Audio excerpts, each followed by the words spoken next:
Mehboob Khan India سے، مفتی صاحب میں 8 سال سے بستر پر ہوں، پیشاب پخانہ کنٹرول میں نہیں ہے، میں کس طرح نماز پڑھوں؟ خود سے تیمم بھی نہیں کر سکتا۔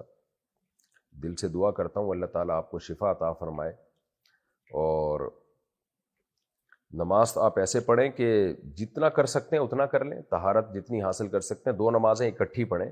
اکٹھی کا مطلب کیا ہے؟ آپ ٹائم دیکھ لیں ظہر کا وقت کب ختم ہو رہا ہے اور عصر کا وقت شروع کب ہو رہا ہے۔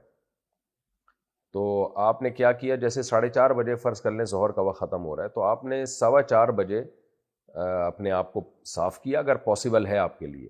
پانی سے دھونا ممکن نہیں ہے، ٹیشو سے صاف کر لیں، اور صاف کرنے کے بعد آپ نے اگر پانی سے وضو ممکن ہے تو وضو کر لیں، نہیں تو ایک ڈھیلا لا کے رکھ لیں، اس سے تیمم کر لیں، یا کسی برتن میں مٹی رکھ لیں، اس سے تیمم کریں۔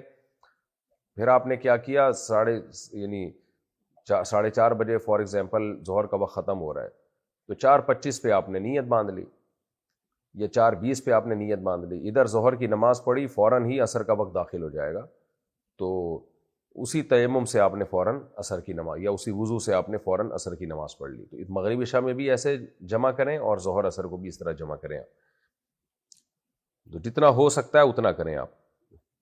باقی یہ کہنا کہ تیمم بھی نہیں کر سکتا، یہ سمجھ سے بالاتر ہے۔ تیمم تو ہر شخص کر سکتا ہے جب تک اس کے ہاتھ کام کر رہے ہیں، تو کوئی برتن میں مٹی لا کے رکھ لیں، اس پہ دونوں ہاتھ ماریں اور تیمم کر لیا کریں، کسی سے کہہ دیں وہ مٹی لا دے گا۔